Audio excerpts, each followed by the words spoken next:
Welcome, my fellow imperfect humans. Welcome to the You Get To podcast, episode 5. You get to call bullshit on yourself. FYI, I'm a church lady and I swear a little. I just want to be upfront about that so you know what to expect when you listen to me.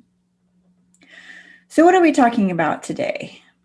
Today, we are exploring the idea of looking at ourselves and noticing where we hold ourselves back, the stories that we tell ourselves, and how often we are procrastinating and putting things off until tomorrow. We're looking at having the courage to call bullshit on our excuses and our old stories that hinder our progress. I remember, eons ago when we could go to concerts. I remember being at a Brandi Carlile concert, and she shared with us her awe that she was performing for us at the beautiful Greek Theater in Berkeley and how it was blowing her mind. And it dawned on me that she was just a person like me.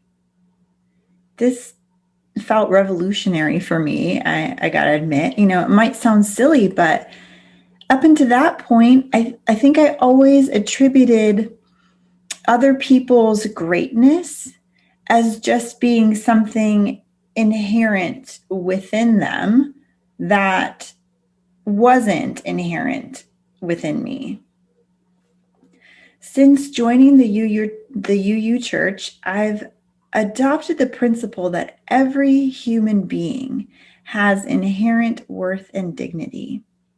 And holding this principle has really helped me realize and practice living into my own inherent worth and dignity, as well as celebrating it in others. This belief has also helped me realize that great people who do amazing things are just humans that have worked hard and gone after greatness. They've experienced rejection and failure over and over and over again, and they just don't stop. So after that concert, which was like, I don't know, top 3 concerts of my life, or at the end of it, Brandi Carlile encouraged us to not give up on whatever it is that, we wanted to go after. And she reminded us that we are the same. And something in me just changed that night. All of my life, I believed that other people could be leaders or public speakers or performers or musicians. Other people could have amazing hair and skin and nails and bodies. Other people were beautiful. That's how they were made, and that's not how I was made. Other people could make lots of money and have big, beautiful houses, travel all over the world. Other people could give huge donations to charities.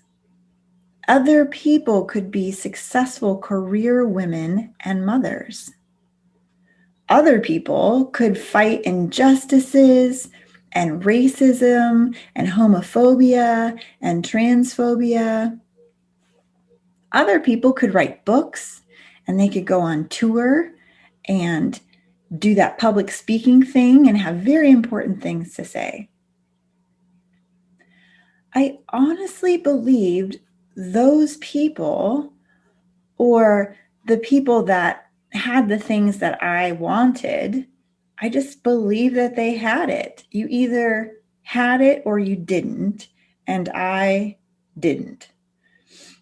I got dealt a crap hand, and that was just the way of it. I made a decent and comfortable life for myself, even though I didn't think much of myself.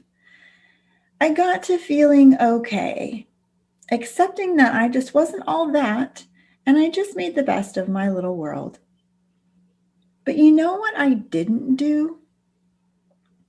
I never dared to call bullshit on myself and my extremely limited thinking. It wasn't until I was 37 and literally had very little left to lose that I started asking myself, what if? What if I tried working on the things I wanted in my life instead of settling with less than ideal? I can remember signing up to be a worship associate at church because I really wanted to tackle my debilitating fear of public speaking. Public speaking was 100% a skill I believed I did not possess and didn't believe that I could possess. But honestly, I was so sick of that story. Holding tightly to that belief caused me to say no to a lot of opportunities that I really would have loved to have said yes to, but I was too scared and didn't believe I was capable. And that story continually damaged my sense of self, my ability to dream. It eroded what little confidence that I did have. And I was so over feeling that way. So I signed up to be a worship associate and I made a change. I took action to see what it might be like if maybe I was wrong about myself. And I can remember my very first service. I decided that I was going to approach this opportunity completely differently than I had ever before. I decided I was going to trust myself. I was going to have my own back, and I was just going to do everything I could to give myself the best chance for success.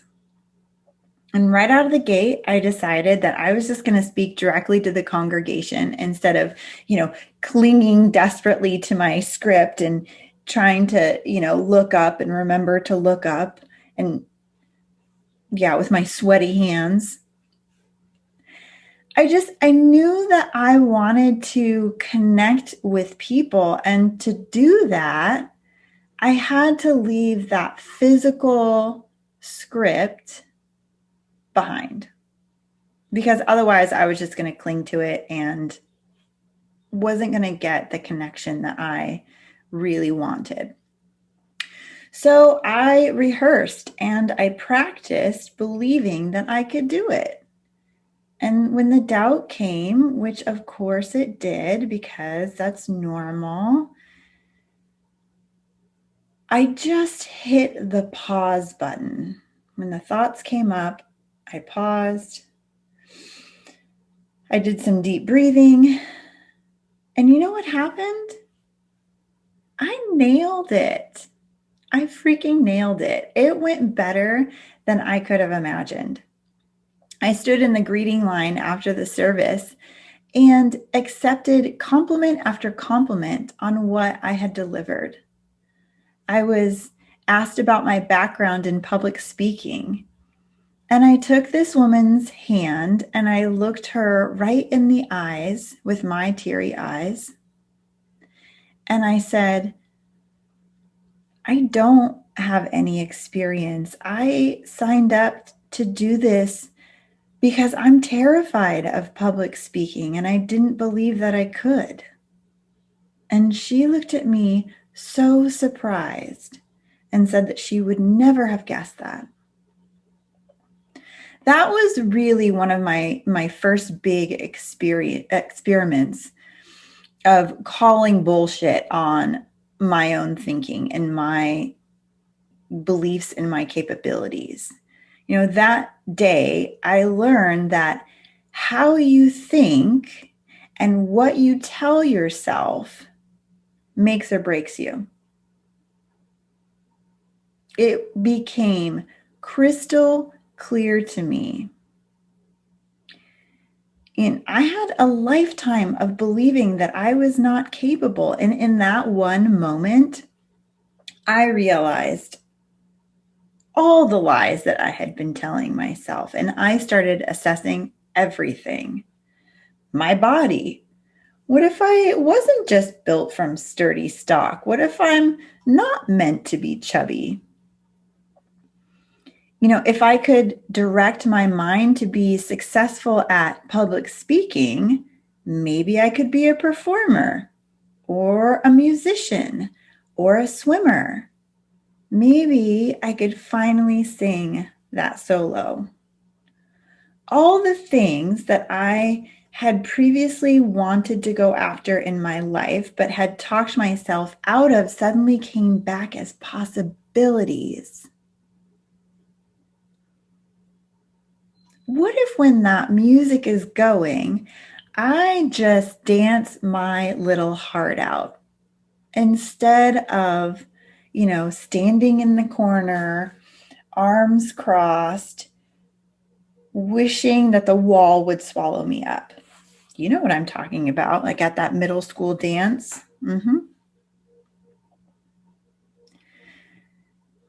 What if I believed I was capable of earning however much money I wanted? How much would that even be? How would I go after that? What if I could design my perfect dream house and work from anywhere in the world?